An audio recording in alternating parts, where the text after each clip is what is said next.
Dr. Melissa Karmen Lee is the CEO of the Chinese Canadian Museum. It opened on July 1st, 2023, with three inaugural exhibitions in the heart of Vancouver's Chinatown. Melissa has a PhD from Lancaster University. She was on the founding team of the Tai Kwun Centre for Heritage and Art in Hong Kong. She was also Director of Education and Public Programs at the Vancouver Art Gallery. I'm so happy to be able to speak with you today, Melissa, about the work you're doing at the Chinese Canadian Museum, and thank you so much for joining me. Thank you so much, Charlie, for having me here today. It's always great to talk to you and to tell people more about the museum. Yeah. Maybe you could start by explaining the significance of opening the Chinese Canadian Museum. It's in the beautiful Wing Sang building in Vancouver's Chinatown on July 1st, 2023. So what was the significance of that date? So, July 1st, 2023 was significant for us at the Chinese Canadian community in Canada because 100 years ago, on July 1st, 1923, that was the date that the Canadian government passed the Chinese Exclusion Act. So that legislation was officially called the Chinese Immigration Act, but what it was an exclusion act that excluded all people of Chinese descent from entering or immigrating into Canada. And this law was in existence for 24 years until it was repealed in 1947. So, for us, as the first Chinese Canadian museum in Canada to open a museum dedicated to our history and culture 100 years after the Chinese were excluded, it was a really memorable moment for our community to think about and to reflect upon. Yeah, one of the exhibitions in there is Catherine Clement's paper trail to the 1923 Chinese Exclusion Act, that exhibit. Can you talk about that and the significance of that and maybe why you felt it was important as one of the inaugural exhibitions? Yeah, so the paper trail is our feature opening exhibition. And it's an exhibition that chronicles the stories of over 400 families that were affected by this legislation. And it shares this really devastating intergenerational trauma that has impacted the Chinese Canadian community. Catherine Clement, the curator, she spent over 5 years working on this exhibition. So before she put this exhibition together, in any collection or museum, nobody collected what are called Chinese Canadian papers, which were head tax certificates, as well as CIs, Chinese immigration certificates. So, in case those that are not familiar, the head tax was a piece of legislation as well as a tax that was levied upon all Chinese people immigrating into Canada. And this tax was originally $50, 100, and then it was $500. The total amount collected was 23 million Canadian dollars at the time. In today's dollars, it's 1.5 billion, and half of that money went to the province of BC. So this tax, when you paid the tax as a Chinese national, you would get a receipt. And that receipt was your head tax paper, which had your photo, your name, what your port of entry was. And so these papers were not collected by any museum in Canada until we put them together in an exhibition. Wow.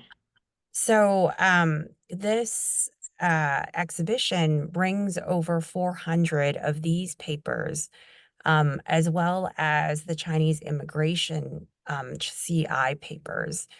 And those were given to Chinese Canadians, mainly ones that were born here and were already in Canada during the Exclusion Act. And I'm wondering, as a person of Chinese ancestry, how you feel when you when you look at these? Yeah, um so I was born in Vancouver and grew up here.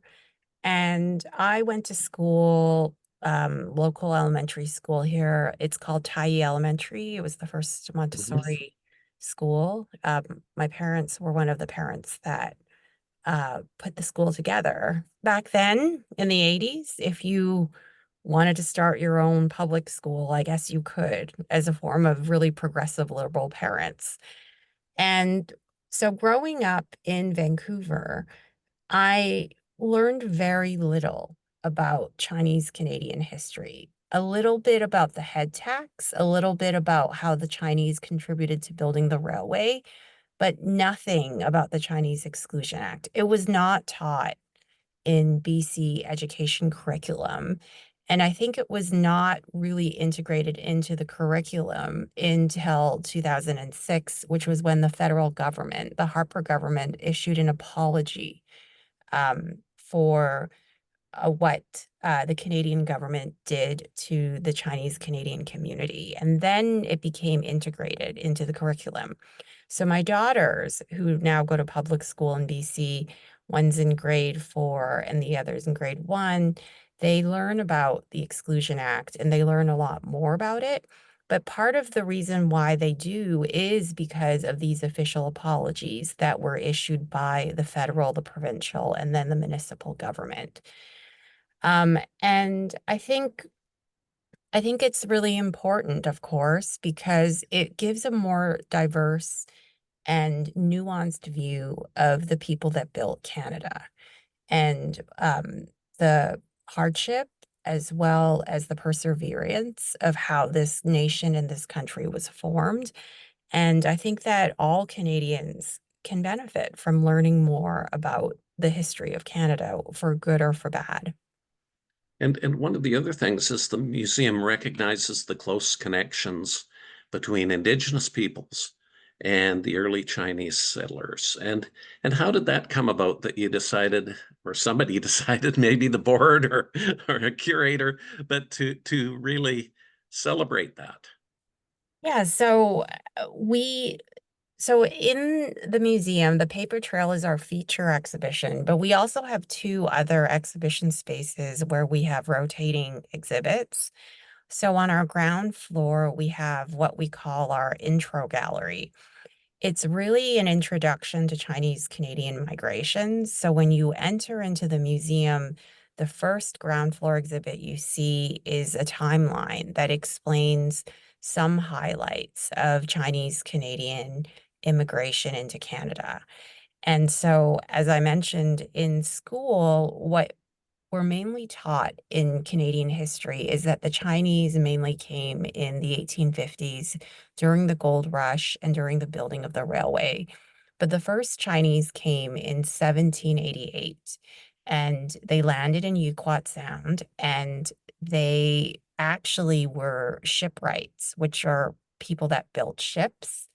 And they came with the British and they interacted with the indigenous people of the time in BC. So, what we do at the museum is we reorient our history to begin with this original um, point of contact and dialogue with the indigenous people of BC. And then it also highlights the long history between the indigenous people and the Chinese people, which is a really different history from the history between white settlers and the indigenous stewards. We have our own history and we are exploring it. And our history of the Chinese and the indigenous people are a lot about interwork, intermarriage, and intercultural sharing that has been happening for over 200 years.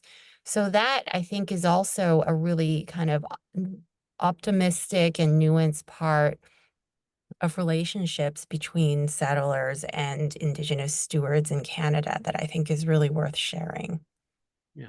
And what would you like people to know about the Yipsang period rooms? So those are our most popular rooms, Oh, actually. interesting. It's the classroom. Yeah. So I you know, visited the classroom when Bob Rennie owned the building, actually. He gave me a tour. It was very interesting. Yeah. and back then, when Bob owned the building, it was really private. So you were really lucky because he took you on a private tour and showed you. But most people that were walking through the building or going to visit the public museum, they couldn't go in there unless there was a Yeah. staff member No, or it was in only it. if you were very lucky. Yeah. So what we've done on the third floor is we've opened that part up to the public, and we've also added in basically an immersive exhibition where it feels like you're transported into the 1930s when the Yip family used to live there. So we have period furniture from the 1930s, but we also worked really closely with the surviving Yip family. The grandchildren, the great grandchildren, basically advised us on the color of the wallpaper, the furniture, how there was always a piano because the Yip family took lessons. We have a phonograph where you can take out records and play music, and the Yip family told us what music they used to play. We have an old-fashioned telephone, so when you take out the telephone, you can listen to actual Yip family members talk about what it was like to live in that room. And we have photo albums and photos that the Yip family lent to us so that we could really kind of feel like transported into that part of time. And it's super popular with everyone because it's a room that makes you feel like you're going back into Vancouver's history, and it's really popular for school groups because kids come and they just think, what is an abacus? What is a telephone that's plugged into the room and you can't move everywhere? So all of that is, I think, a really fun way of going back into history, and going back into Chinatown's history too. And how did you celebrate your first anniversary in the building? Because that's just happened not too long ago. It did. It went by pretty quick. I don't know if you know, but we only bought the building from the Rennie family in November 2022, Hmm. and we did all of our renovations and opened by July 2023. And, so the most people say in order to build a museum from scratch, it takes about 8 to 10 years, and we did it in 3, right? And Incredible. Yeah. so so it's been a whirlwind, and I think for us to celebrate our 1-year anniversary, so I guess you could say we celebrated it with 28,000 visitors. Our highest, visitor number, we thought, would be 25,000. That was really we didn't know what to expect because, as you know, Chinatown is an area that is revitalizing.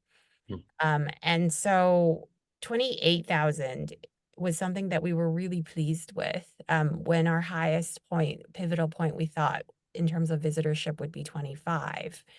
And then we had our 1-year anniversary community dinner. We always have a community dinner at Flota.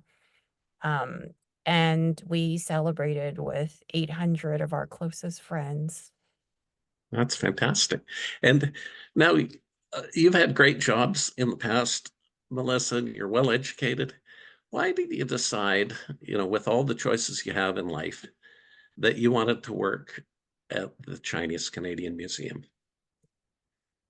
So I'm mainly an academic by training. I'm a writer, I'm a literature major, and I was really happy when I moved back here and working at the Vancouver Art Gallery. I thought I was going to stay there. But I think it's rare that you get to work on opening up a museum. This is actually the second museum I've opened. The first one I did was in Hong Kong. So you could say that I have this niche genre of being a museum startup specialist. Yeah, you're a museum startup person. Yeah, exactly. It's very niche. Yeah, Um, and I would have to say that when they came to me, the board, and asked if I would be interested, I think that it was really difficult just to say no because, first of all, it's my own community. I was born in Vancouver. My family is part of one of the benevolent associations down the street, the oldest one, like the Limbs Association, Mhm. the building that was built in 1903. Um, I grew up in the 80s going to Chinatown with my grandmother. I have two daughters. And I think that in museum world and arts and cultural sector, you don't see a lot of people of color in leadership positions, especially in Canada. And I think that it was important for me to show them as a woman and as a person of color that you could be in a leadership position and somebody has to kind of step forward so that others can then lead the way. Um, and just like I stood forward and stood on the shoulders of those men and women that came in the 1800s, it's kind of like a little path forward that I can do for the next generation. And one of the things, as you know, there's tremendous diversity among people with Chinese ancestry. And I'm just wondering, at the museum, how are you able to address kind of the challenges of inclusion in light of this? Because there are, growing numbers of people of Chinese ancestry from Southeast Asia, some from Vietnam, some from Malaysia, Singapore, got Taiwan. I've met Chinese people from India, from Peru. Um, I'm wondering how you process that and think, well, what can we do that can make this museum meaningful for them too? I mean, I think that's really important. And Not to that's mention mainland China. Like we've got lots of people from China too. So no, for sure. I mean, in a way, that is a bit of what my PhD dissertation is on, mm, the Chinese diaspora of the 20th and 21st century through the context of literature and art. Um, I think the exhibition that I talked about, the ground floor exhibition, part of what we show there is what we have is a crowdsourced photo wall where we ask people to submit photos of where they came from all different parts of the world. So we have photos of Chinese Canadians from South Africa, from Vietnam is a huge, actually, it's another subject, but huge South African Chinese Canadian population in Canada. A lot of them moved over because of the apartheid. Um, and a lot of them actually became doctors as well in St. Paul's Hospital. And huge Mauritius Chinese Canadian yeah. population. They have their own association in Toronto. They meet every year in Kitsilano under a big tree and have picnics. And so, of course, the Taiwanese, Chinese Canadian population And that Filipino, they called them Filipino. Chinois, the Filipino Chinese. Yeah. Yeah. And I think, like, for me, I think a large part of this is it is the life's work of the museum to explore all of these cultural histories and to represent. And I think when people ask me, I say, well, we've only been open for a year. Yeah. Well, you're still in So, early stages. Yeah. but I think it is the life's work of the museum to explore these histories. Paul Chan, he's the MP for Markham. He came to visit us, and he has a really interesting history because he's born in Karachi, Pakistan. He's Pakistan, Chinese Canadian. He speaks English, Mandarin, Cantonese, Hakka, Urdu, Urdu. Yeah. Hindi, Punjabi. And he came with his family and he said, well, I don't see any Pakistani Chinese Canadians on the wall. So he sent me his photo. Hmm. Excuse me. But I think it just shows you how vast the Chinese diaspora is and still is. Yeah, that's I, interesting. and I think like part of that is how you can go to any country in the world and there's a Chinatown. Mhm. And one of the things in our series, we're asking people to address stereotypes. And I'm wondering if there are any stereotypes that you'd like to address about people of Chinese ancestry in Canada. I think I can address stereotypes in the context of my generation, I think. You know, I am older millennial, and when I went to school, hopefully it's better now, very few Chinese people were encouraged to go into the arts or in culture. Went to school at McGill, studied literature. I was the only Asian in my class. And what I do often is I try to give back, especially to arts departments. I try to speak in humanities because I think it's really important to encourage diversity within the arts in Canada.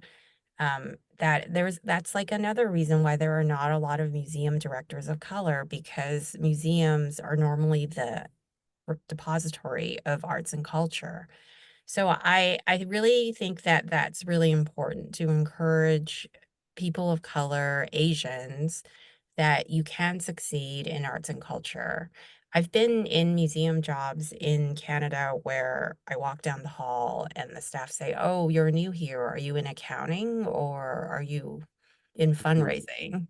So it's like Yeah, a stereotype, right? Like the Chinese are only good at counting money or raising money in arts and culture. So I think all of that needs to be changed, right? And I think it's being changed in film. It's being changed in yeah. I'm literature. wondering if you think it's when you see, the work of people like Derek Chan or the Vancouver Asian Film Festival, that whether perceptions are changing, at least in Vancouver, in that regard. Um, I think that we're all doing our part, right, to change things. I think that the people in the end, what has to happen is that the people in charge have to be people that are people of color, people that are Asian, people that are Chinese. It's one thing for allyship, um, Mhm. and it's one thing for people of museum directors to kind of have Chinese artists or Asian actors and actresses. But for me, I think it's important to be, the Asian board chair, the Asian director, the Asian producer, the people that decide who gets funding, the grant officer Yeah, or the minister of culture. Those are where often decisions are made. And so I think a lot about that, and which is why I'm really glad that our museum exists. yeah. And I'm also curious what role the museum can play in countering racism or anti-Asian hatred. I think that for us, it's a lot about education. And I think that when people, students, older people, people of different generations come and they see an exhibition like the Paper Trail, and they see what happens when racism becomes the main part of discourse and the main primary discourse, they can see that a lot of these opinions are cyclical. A lot of these community histories, if we don't guard against particular prejudices, then they can come again. And so a lot of that is learning and educating yourself as to why it happened in the past and why it shouldn't happen again today or in the future. Well, So our yeah, museum kind of learns it, kind of shows that. Yeah. I kind of worry sometimes, that people don't realize how easy it is to trigger um, anti-Asian racism in the media. And and I'm wondering if you've thought about that and what advice you might have for people who work in the media. I think, you know, I think it's an old so I think what I like to think about how racism and prejudice is not a new thing, right? Like when Yeah, we see it, this yellow peril's been going on for a century and a half in British Columbia but in yeah, different forms. Yeah. exactly. And in particular with the young people, I think that they don't know it's not new, right? Like they think it's all new and surprising what's happening to them. But the best thing you can learn is that it always happens. And there's a form of cynicism when you say that, but you could say that it happens and again, but it gets better. It doesn't happen as bad as it did 30 years ago. So there's a kind of incremental process here. You know, Henry Jang, I don't know if you know him. He does a public program and he's written a book on the 1908 Asian riots in Yeah. Vancouver. And there was an anti-Asiatic league. Then the mayor was a card-carrying member. It was so popular that he was often photographed and he'd show his card. So that was 1908. And people in Chinatown were attacked, Asians were attacked, Chinese people were attacked. 2024, whatever your politics are, we have our first Chinese Canadian mayor. So I think that there is progress. Mhm. Um, but part of the way that you guard and maybe what reporters can do in helping the public guard against that is to inform about what happened before and in the context of the current racism and how there is a history of that in the past. Well, I remember I'm old enough to remember the 1989, 1990, there was another one of these outbursts. And the community leaders, David Lamb, Brant Louie, a whole bunch of them, Milton Wong, got together, and Gordon Campbell was the mayor, and Carol Taylor was on council, and they worked together to counter it. Um, I didn't see the same kind of organized movement in 2015, 2016, when it was starting to snowball in Vancouver. Mm. Um, among the political leadership at that time. I don't know if you were even in Vancouver at the time or if you thought about it. I was not in Vancouver in 2015, but I was here in They 97. did by the Yeah. pandemic. They did, like by 2020, when people were getting, you know, assaulted in the streets. I think there was mobilization, but as the wave was building, um, it was anyway. I'll, one of the things, is there anything else you'd like to mention, Melissa? Anything I neglected to ask or other points you'd like to make? No, I mean, I was just going to mention, like, kind of not like I was here in Vancouver. I was in high school in 97 during the time of the monster houses. Yeah. Like, I think a lot about that because I think about how sometimes the the anti-Asian racism is often tied to immigration patterns that are related to Hong Kong. And in particular, Hong Kong, waves of Hong Kong immigration to Vancouver, and 97 was a big one. Hmm. And how, because I'm in arts and culture, the monster houses was really tied to a certain kind of aesthetics of the way that we saw our city changed, like architecturally, aesthetically, culturally. But it was kind of through this lens of the monster house that's coming, and that was Asian. Hmm. So, yeah, I mean, I guess I'm really interested in that kind of understanding of cultural change. Well, maybe that'll be a future exhibition. I'll let you go now, but thank you so much for speaking to me. I've been speaking with Melissa Karmen Lee. She's the CEO of the Chinese Canadian Museum in Vancouver's Chinatown. Thanks so much, Charlie.